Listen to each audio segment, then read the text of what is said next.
What if you are not actually the true owner of the money you earn? What if for 500 years a hidden system has quietly determined who becomes rich and who remains poor, who accumulates wealth and who loses it? You believe markets are free and governments are in control. But what if the structure that governs money was designed long before them? An invisible yet powerful financial architecture guiding the flow of wealth across generations. If money moves according to rules, then the real question is not how it moves, but who wrote those rules. Welcome to the place where money, power, and history collide. And remember, nothing is ever as simple as it looks. Today I will move away from charts. I won't strain your mind with lines bouncing up and down on the screen, nor will I fix your gaze on faces. I'm not here with the eye-straining algorithms of economics channels, nor with complex formulas and meaningless jargon. Today, we will not focus on the applauded actors on the stage, but on those who write history behind the curtain. Imagine a robbery, as we usually picture it: masked people, excitement, fear, adrenaline, and an escape plan. None of that exists here. There are no guns drawn, no hostages taken, no banks stormed, no forced entries, and no alarms sounding. What we are going to talk about today is not simple interest rates, but one of the greatest financial crimes of modern history. And you've probably heard its name, but you've never truly seen it. Maybe it appeared briefly in the side column of a newspaper. Maybe it was mentioned in passing in a documentary, but you never really understood it.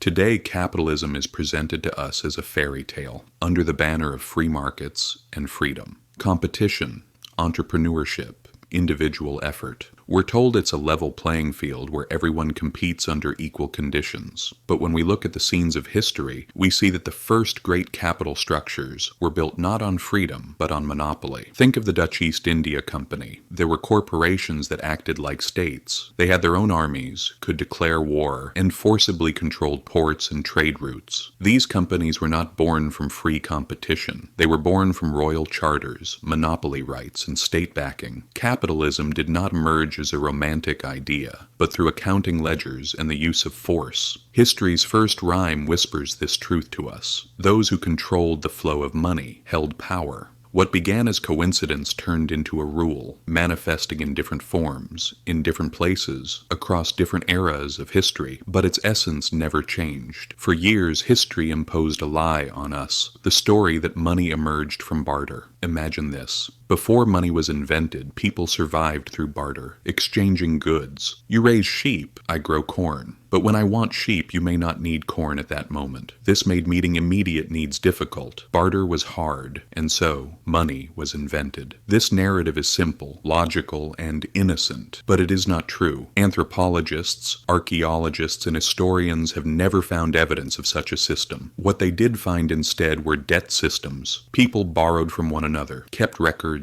maintained accounts, and lived within mutual obligations. Money did not emerge to make people's lives easier. It emerged so states could feed their armies, collect taxes, and solidify their authority. What kept an empire standing was always a disciplined army, never markets. And what sustained that army was a payment system everyone was forced to accept. From its very beginning, money was a system of control, not a tool of freedom as we are told. The empire tells you, pay your taxes in this currency. Suddenly, everyone needs that currency, because if you don't pay, punishment follows. Now let's examine money more closely. Money is a belief that people will accept it tomorrow just as they do today. It is not an object. It is not precious metal. It is not paper. Its value does not come from the quality of the paper or the ink printed on it.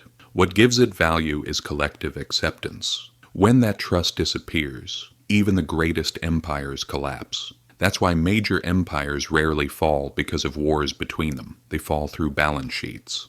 Before enemy soldiers enter the city, the monetary system collapses. Trust is lost. Belief ends. And then everything falls like dominoes. History is filled with countless examples of this, but let's look at just a few, because the past is the key to the future. And the only way to understand what we are living through today is to see yesterday. Let me take you to ancient Rome. As Rome expanded its territories through countless wars, as its armies grew in influence, costs increased, wars became expensive, resources became insufficient. Defending the empire demanded more and more funding. Eventually, traditional tax revenues were no longer enough, and the solution, simple yet deadly, was found. The silver content in coins was reduced, while the same coins remained in circulation. The symbols were the same, but the value inside was quietly diminished. At first, no one noticed, but as prices rose, merchants realized the currency had lost value and adjusted prices upward. The people began to lose trust in the empire. Belief eroded. Society began to rot from within. Today, we may not carry silver coins with reduced purity in our pockets, but the same system continues. Central banks print money, value is diluted, inflation rises. Now let's return to the present. The stage is far more complex. Central banks, investment banks, hedge funds, algorithms, invisible networks. The modern financial world is like a massive theater.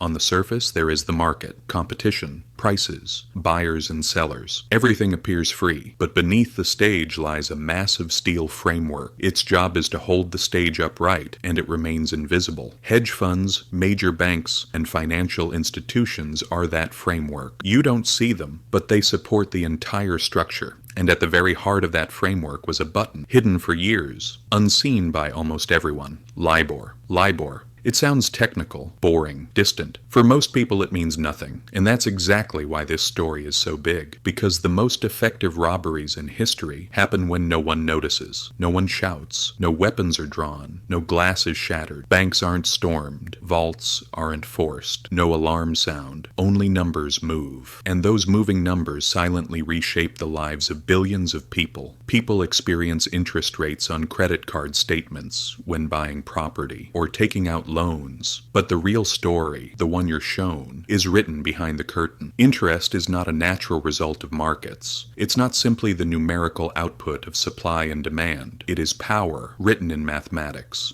And this is where the remote control comes in. LIBOR was the on-off button. LIBOR stands for London Interbank Offered Rate. It was the world's interest compass. Trillions of dollars in loans, mortgages, derivatives, student debt, and government bonds were tied to it. If you had a mortgage, your rate was likely linked to LIBOR. If you bought corporate bonds, their yield depended on LIBOR. If you took out a student loan, your interest rate was affected by LIBOR.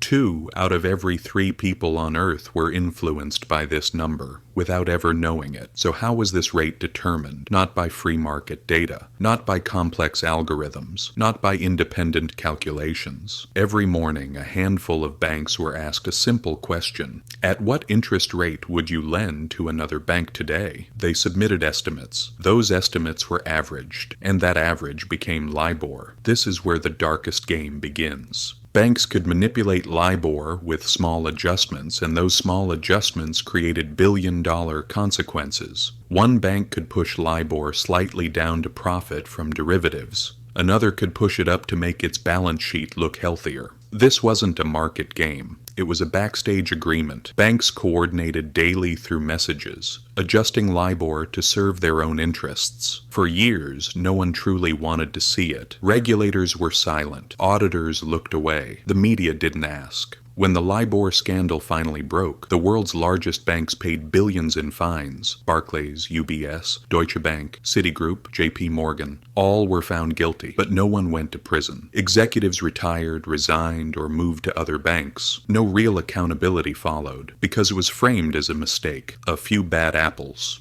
Isolated cases, but this wasn't a chain of errors, it was a design. Those who held power wrote the rules and made them flexible enough to avoid paying the real price. So we must ask ourselves if interest is the price of money over time, and if that price can be manipulated.